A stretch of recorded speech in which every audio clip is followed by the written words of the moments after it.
already in the last two classes we derived the expressions for electronic concentration and hole concentration in intrinsic semiconductors. Today we will discuss about the carrier concentration in intrinsic semiconductors. There is a small derivation.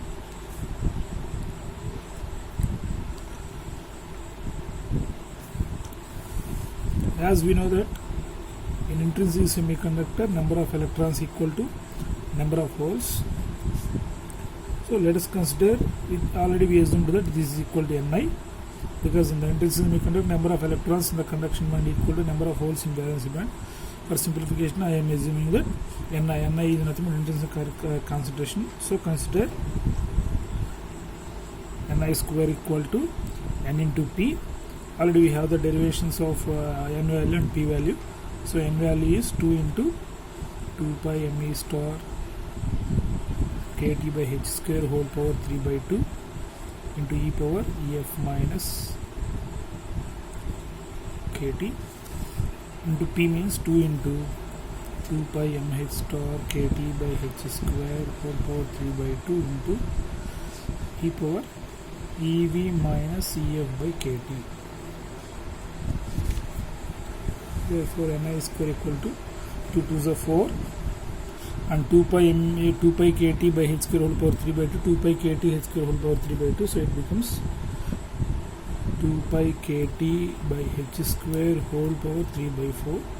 Me star and me star will be as usual, so me star whole power 3 by 2, 3 by 2 plus 3 by 2, 3 by 4 into e power x into e power y, so it will be kt is the LCM, ef minus ec plus ev minus ef, so plus ef and minus ef cancelled, so Ni square equal to 4 into 2 pi kt h square whole power 3 by 4 into me star mh star whole power 3 by 2 into e power ev minus ec by kt. Therefore Ni equal to square root of this, so square root of 4 2 pi kt by h square whole power 3 by 4 whole power 1 by 2, 3 by 2 plus 3 by 2 it becomes 3. Now whole power 1 by 2 means 3 by 2, me star mh star whole power 3 by 2 whole power 1 by 2 means 3 power 4, e power ev minus ec by kt whole power 1 by 2 means by 2 kt. So this is the expression for intrinsic carrier concentration. So this intrinsic carrier concentration will depends upon mass of effective mass of electron, effective mass of the hole, and as well as this intrinsic carrier concentration is independent of Fermi energy level. It does not depends upon Fermi energy level. As well as this factor 2 indicates that breaking of one covalent bond leads to generation of two carriers when the electron is exited from valence band to the conduction band. So electron will be in conduction band, hole will be in valence band. So this 2 indicates when one covalent bond breaks, generation of two carriers, electron and hole. Now we will derive the Fermi energy level.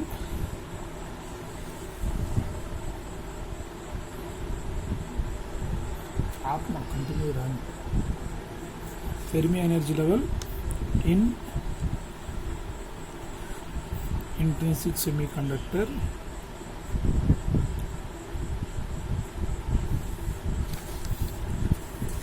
So for that we know that number of electrons in the conduction band equal to number of holes in valence band, so N equal to P. So N means 2 into 2 pi me star kt by h square whole power 3 by 2 into e power ef minus ec by kt equal to 2 into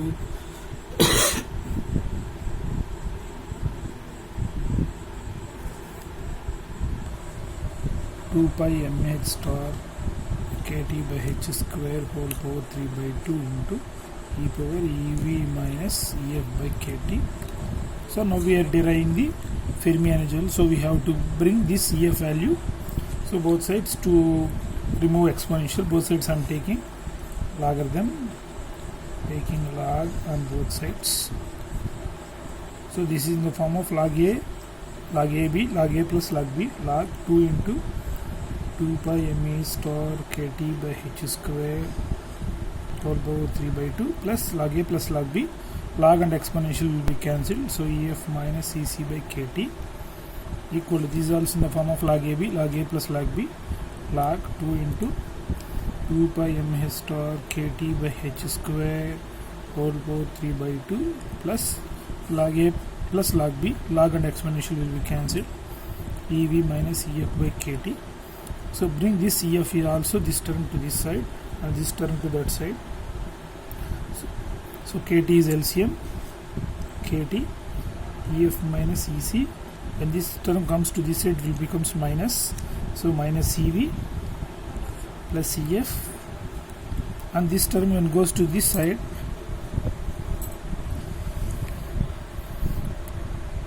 so this is log A. When it comes to this side, log B, log A minus log B. So log of A by B, 2 into 2 pi m star kt by h square whole power 3 by 2 by log A minus log B.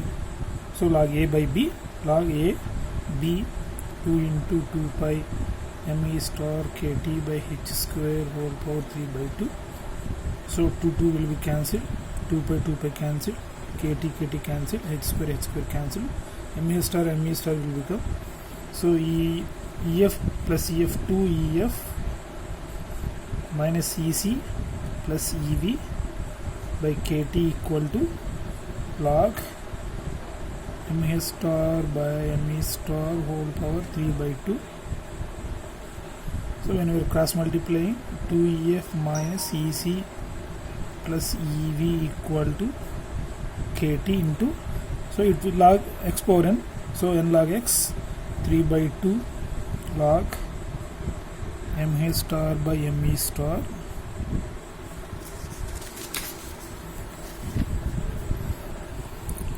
to EF equal to EC, and it comes to this side plus EC plus EV plus kt into 3 by 2 log ma star by me star implies EF equal to EC plus EV by 2 plus kt by 2, 3 by 2 into 1 by 2, kt by 2 into 3 by 2, it will become kt into 3 by 4 log ma star me star. So this is the expression for Fermi energy level. Then mass of the electron is equal to mass of the hole, then EF equal to ESC plus EV by 2, because plus kt into mass of the electron is equal to mass of the hole, log 1 is 0, so kt into 0 is 0, EF equal to EC plus EV by 2. So from this equation we can say, so your Fermi energy level is, already we discussed it is at the middle. Now we are proving it mathematically, the EV, this is EC. So EC plus EV by 2. EC plus EV by 2 means this is the Fermi energy level position. Fermi energy will be at the middle in intrinsic semiconductor when mass of the electron equal to mass of the hole. But mass of the electron and mass of the hole will changes. Then it will become, the graph will becomes like this. When mass of the hole is greater than mass of the electron, when mass of the electron greater than mass of the hole, then graph will be like this. Otherwise both are equal, then Fermi energy level lies at the middle.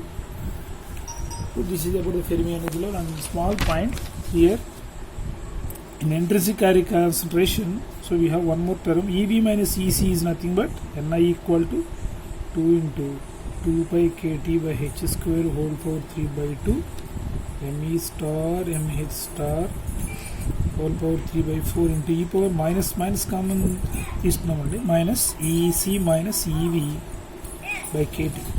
So EC minus EV is nothing but Ni equal to 2 into 2 pi kt by h square whole power 3 by 2 into me star mh star whole power 3 by 4 into e power minus EC minus EV is nothing but, this is EC This is EV. So EC minus EV is nothing but Faraday gap minus EG by KT. This is also one more form of your intrinsic concentration. So this is expression for Fermi energy level. And next, coming to the doping of impurities. So the basic problem with the pure semiconductors is, in the pure semiconductor, as we discussed that in the pure semiconductor we are considering the silicon. So silicon is a semiconductor, but silicon having 4 valence electrons. Those 4 valence electrons are fully packed with 4 covalent bonds with surrounding silicons. So there is no free electrons at all. So your pure semiconductors are nothing but insulators.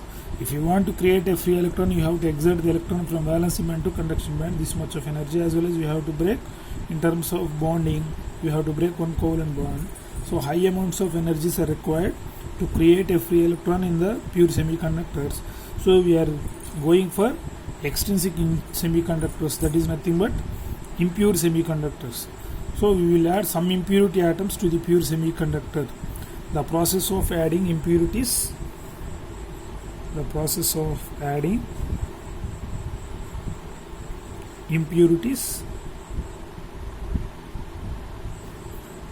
semiconductor is known as